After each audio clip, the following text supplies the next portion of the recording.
रामलला की प्राण प्रतिष्ठा का मौका है, तमाम पाठ पूजन चल रहा है। हमारे साथ इस वक्त जो मौजूद हैं वो महेश भागचंदिका जी हैं, जो अशोक सिंघल ट्रस्ट के फाउंडर ट्रस्टी भी हैं और इस वक्त हो रहे रिचुअल्स के यजमान भी हैं और भूमि पूजन जो हुआ उसके मुख्य यजमान भी रहे हैं। बहुत बहुत स्वागत है आपका। महेश जी, मुझे ये बताइए आप कि आप रिचुअल्स में रहे हैं, आज भी रहे आप, क्या कुछ महसूस किया आपने और अयोध्या की पावन धरा पर आकर क्या कुछ कहना चाहेंगे? न भूतो न भविष्यतो बचपन से सुनते आ रहे थे और ये अपने जीवन काल में इतना बड़ा काम, सनातन धर्म और हम सब के लिए इतना गर्व की बात है कि मैं आपको शब्दों में बयान नहीं कर सकता। मेरे रोम रोम खड़े हो जाते हैं जब मैं वहाँ जाता हूँ, तो बहुत ही अद्भुत लगता है। ऐसी अनुभूति होती है? अनुभूति यही है कि बस ऐसा लग रहा है जैसे मैं कुछ स्वर्ग लोक में हूँ, और जब ठाकुर जी को गले लगाता हूँ तो ऐसा लगता है जैसे ठाकुर जी मुझे अपने बाहों में लेके रखे हैं। बहुत ही अद्भुत लग रहा है। आप आज भी गए, आपने तमाम पूजा में पाठ में हिस्सा लिया, क्या कुछ हुआ आज? जैसे कि कल जो हम लोगों का मेन संकल्प हुआ था, उसके बाद सारे देवी देवताओं का आह्वान हुआ था। तो आज जो है राम परिवार के जितने भी सदस्य हैं राम जी के, उन सब परिवारों का आह्वान किया गया और उसके बाद में वास्तु पूजन पूरे मंदिर परिसर का किया गया और उसके बाद हवन किया गया।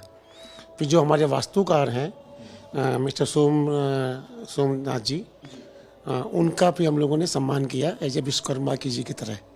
तो आज वास्तु पूजा और वास्तु हवन रहा और राम दरबार का पूजन हुआ। आप कल भी थे रिचुअल्स में? जी, कल क्या कुछ हुआ था?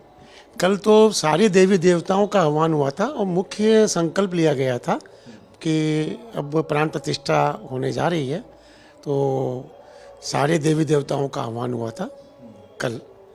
और आज जो है वास्तु का और राम दरबार का हुआ था। महज 3 दिन, कल 19, फिर 20 और फिर 22 को तो खैर है ही प्राण प्रतिष्ठा। कल क्या कुछ होगा रिचुअल्स में और क्या कुछ आप लोग करेंगे? कल की विधि में आपको सुबह बता सकता हूँ कि क्या विधि है, मेरे पास लिखा हुआ है कागज़ में, मैं कल बता दूंगा आपको। कैसी अनुभूति होती है, क्योंकि आप खुद मौजूद थे उस वक्त जिस वक्त हवन हो रहा था, आपने एक तरह से उन मूवमेंट भी वहाँ पे काफ़ी आपने देखा, मंदिर में आप इधर उधर भी गए, भ्रमण किया, आपने परिक्रमा भी की जितना मैं देख पाया, वो अनुभव कैसा था? ऐसे लग रहा था कोई सुपर एनर्जी है इस स्थान पे।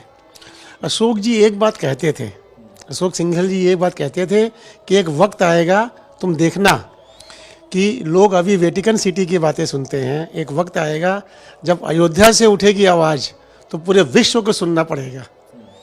तो ये यहाँ की पावर है, यहाँ की एनर्जी इतनी पावरफुल है। रामलला की मूर्ति को लेकर बड़ी चर्चा है, लोगों में दिलचस्पी है अयोध्या वासियों में कि मूर्ति कैसी दिखती है। लोगों ने देखी भी, जो तस्वीरें सामने आई मंदिर की भी। आपने जब उस मूर्ति को पहली दफ़ा देखा, पहली बार देखा, तो आपने क्या महसूस किया? मेरी तो आंखें ही वो हो गई थी कि बता नहीं सकता।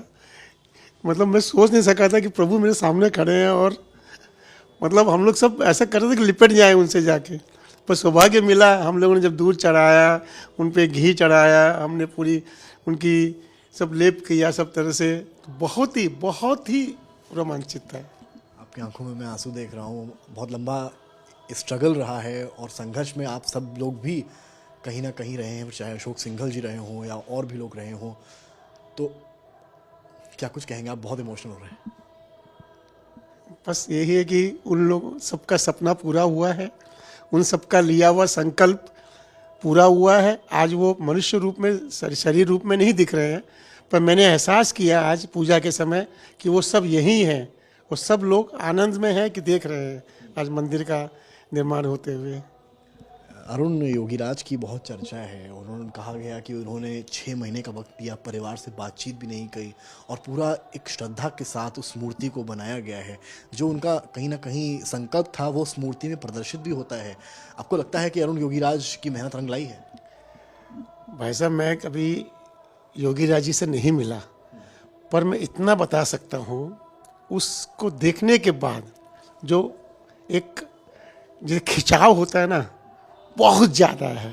हम लोग मंदिरों में जाते हैं, भगवान के दर्शन करते हैं, पर जब रामलला के जब मैंने दर्शन किए पहली बार, तो मैं तो ये इमीडिएटली मैंने योगीराज जी को मन ही मन प्रणाम किया कि उन्होंने क्या मतलब प्रभु को कैसे उन्होंने वो किया होगा, तराशा होगा, मैं बता नहीं सकता। और जब आप लोग देखेंगे तो आप मेरी बात पे यकीन करेंगे कि हाँ, योगी राज जी ने एक अपने जीवन काल में एक जबरदस्त काम किया है।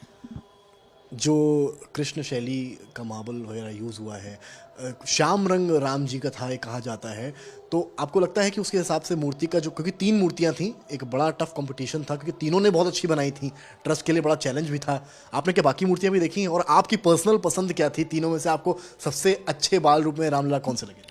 नहीं, मैंने तीनों मूर्ति नहीं देखी है, मैंने केवल यही वाली मूर्ति देखी है जिसकी स्थापना मंदिर के अंदर हुई है। चंपत राय जी खुश हैं? वो इतने खुश हैं, उन्होंने आज एक बात के बोला मैंने अपने जीवन का जो काम ध्येय मुझे दिया गया था मैंने आज पूरा कर दिया। अब इसके बाद मुझे अब ये नहीं पता करना है कि क्या हो रहा है नहीं हो रहा है। दिन रात उन्होंने, और हमारे जितने भी कार्यकर्ता हैं, चाहे विश्व हिंदू परिषद के हों, संघ परिवार के हों, सब दिन रात लगे हुए हैं इस कार्य के लिए। गर्भगृह, आप जब वहाँ पहुँचे, आपने पूजन किया मूर्ति का, उस वक्त क्या अनुभूति हुई? वो गर्भगृह जो है ना, वो प्रभु का घर है। तो प्रभु के घर में जब कोई जाता है तो ऐसे लगता है जैसे प्रभु आलिंगन में ले रहे हैं। तो जब कदम उस घर में पड़ते हैं ना, गर्भगृह में, तो मैं तो ये सोचा था कि आप जब पूरा काम कार्य बन जाएगा शायद दोबारा गर्भगृह में जाने का हम लोग को मौका नहीं मिलेगा, पर आज जो मौका मिला है गर्भगृह में जाने का, ये अद्भुत है। अच्छा, कुछ लोगों ने ये भी कहा, तमाम विपक्षी दलों के नेता हैं, कि भाई मंदिर प्राण प्रतिष्ठा पूरा हुआ नहीं है, प्राण प्रतिष्ठा क्यों की जा रही है? क्या ऐसा होता है कि क्या प्राण प्रतिष्ठा तभी होती है जब पूरा मंदिर हो जाता है? नहीं, प्रभु तो ऑलरेडी अपने स्थान पे बैठे ही हैं और भूमि पूजन भी हुआ, उसके बाद मंदिर बन रहा है, गर्भगृह बन गया है, प्रभु अपने घर में जा रहे हैं, उसके बाद तो मंदिर का काम चलता ही रहता है ना।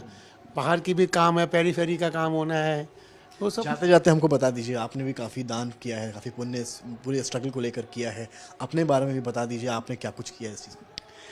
जी, हम लोगों ने अशोक सिंघल फाउंडेशन से हम लोगों ने 11,000 चांदी के सिक्के बनवाए, ये 22 जनवरी के लिए स्पेशल, ताकि आने वाले जितने भी विशिष्ट लोग हैं उन सबको दिए जाएंगे।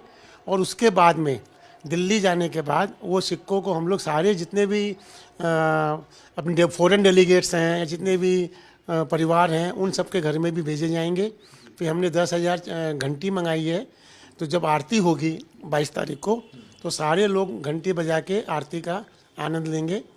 और उसके बाद में हम लोग राम स्तंभ लगाने की योजना है अशोक सिंघल फाउंडेशन से 290 स्थानों पे, उसका हम लोग एक मैप जो है सब उनको अतिथियों को देंगे। बहुत बहुत शुक्रिया समय देने के लिए, और आपको मुबारकबाद भी अन्य जो रिचुअल्स हैं उसमें सम्मिलित होने के लिए। तो ये थे हमारे साथ महेश भागचंदिका जी, और इन्होंने बताया कि किस तरह से ये उस वक्त से जुड़े हुए हैं जिस वक्त अशोक सिंघल जी ने इस तरह का स्ट्रगल शुरू किया, और आज वो सपना तमाम राम भक्तों का पूरा होता नजर आता है। कैमरामैन संजय के साथ समर्थ श्रीवास्तव, अयोध्या आज तक।